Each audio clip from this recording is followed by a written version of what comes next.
All right, we're back at it. I just love the way this thing looks. Just the width of those arms. Obviously, I still have to finish up this side. But anyways, man, this thing looks good. I just get more and more excited when I see it. Today, we are working on the front A-arms and bump stops. If you're not familiar with what those are, it's just a hydraulics, like a little mini shock. I'll show you one here in a sec. It's like a mini shock that's a little bit of oil, mostly nitrogen, and it takes a little bit of the hit out of the bottom end of the stroke your shock, saves the bottom of your shock, and also you can limit your travel with it, which is what I need to do on the front end because I'm running 30-inch tires. They are pretty narrow front wheels, so they're actually probably about 32, and they just kiss the fender at full deflection, at full bump. So I'm gonna limit that shock travel down about 3 inches, and that will help not tear up any fiberglass. So anyways, we're gonna get the bump cans built, welded up, attached to the car, adjusted. Then I've got to build an impact zone on top of the A-arm with some triangulation bracing on the inside of it. All that's gonna get done. Thanks for watching this one. Got to get back to work.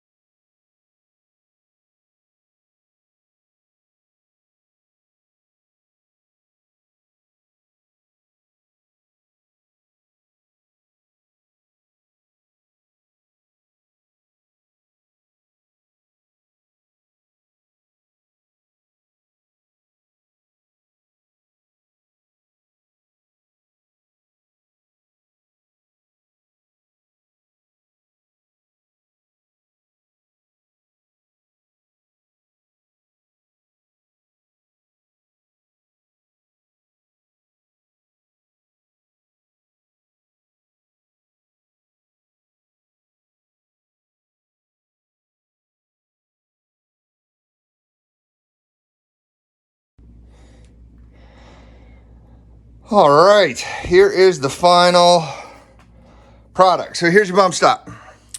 I'm not sure what the manufacturer of these are, but I got these from a guy here locally, and I got a smoking deal. These are about $500 a pair. And then I just built this can off of some stuff I had laying around. So 1/8" plate with a cover there attached to the upper frame. I think it's pretty solid. Here's your impact zone. So I just, this is 1/4" plate. There's an 1/8 on the backside. And then I just kind of came up with a stupid oval pad. I probably should have just squared this off, but whatever. It'll work. Worst case scenario, this thing takes an amazing impact and puts a little bend in this upper A-arm.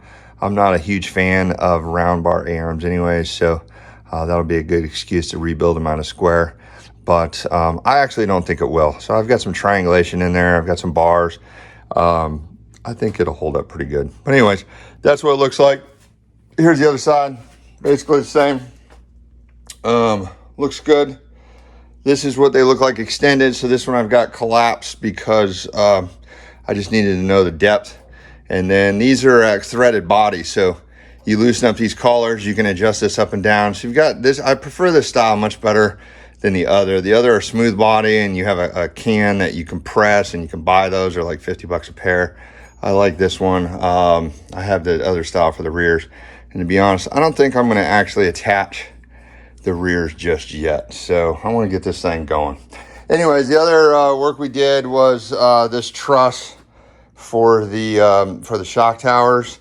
I wasn't excited with this bar right here, and this was the original on the bulkhead when I bought it, and I added this plate to extend the shock to give it a little bit more vertical orientation. So I had to come out here, and I wanted to brace this all up. So came all the way across, cut this out of a 1/8" flat bar. You know, it's just a lot of cutting metal, but worked out pretty good. Welds are pretty good. I'm pretty pleased with myself. I mean, obviously, it's just got boogers, but that's the way my welder runs. Like, it'll go along here. Like, look at that. It'll run. Good. Ding, ding, ding, ding. And then all of a sudden, bleh. So, you know, it's probably me, for sure. But it's also an older miller. It runs off the older technology, and it is what it is. But for free, beggars can't be choosers. Anyways, so this is almost done. I've got to get a little bit more welding done on the bottom sides of each of these, and that's a few minutes. I've got to get this shock off and cleaned up. I've got new stickers for the reservoirs. Got to get the springs on, shocks back mounted, front rotors mounted, and get the brake lines, which are steel braided. I just have to get them hooked up and bled, and the front end is going to be done soon.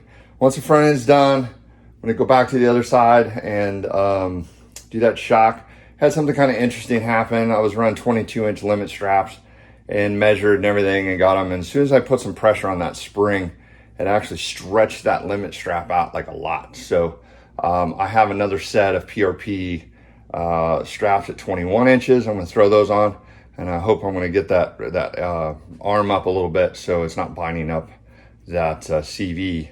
But you want to put it right, I'd say about an inch. Like you go right at the bind point and maybe go an inch above it just to keep your CV safe. I mean, to sacrifice half inch of travel for CV maintenance, I'm good with.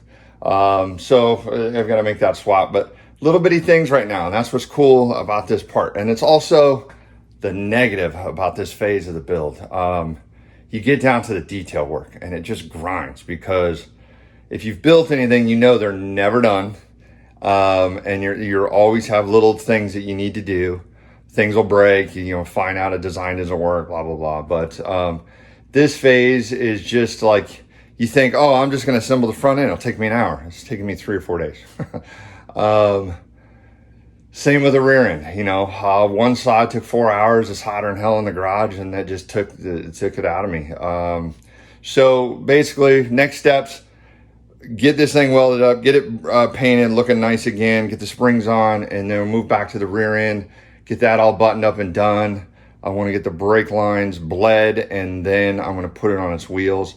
In order to do that, I've got to get the bead locks, the actual wheels, off of the old set, which I've got 3 more to do. And then I'm going to actually plasti dip the rings. I just want to see how that works. I'm deciding I'm too cheap to powder coat. And then, so I got to get that done. And then once those are done, I'll put it on its wheels and maybe roll it out of the garage to just dust it off. And then, you know, really it's just prime the engine, plug the ECU in, and fire it up. Anyways, I'm excited for that. Hope you are. Thanks for watching this one. Click like, click subscribe. I really want to make something out of this. Next project's going to be awesome. Take this car out and running and driving is going to be awesome. Again, thanks for watching. We'll talk to you soon. Have a good one.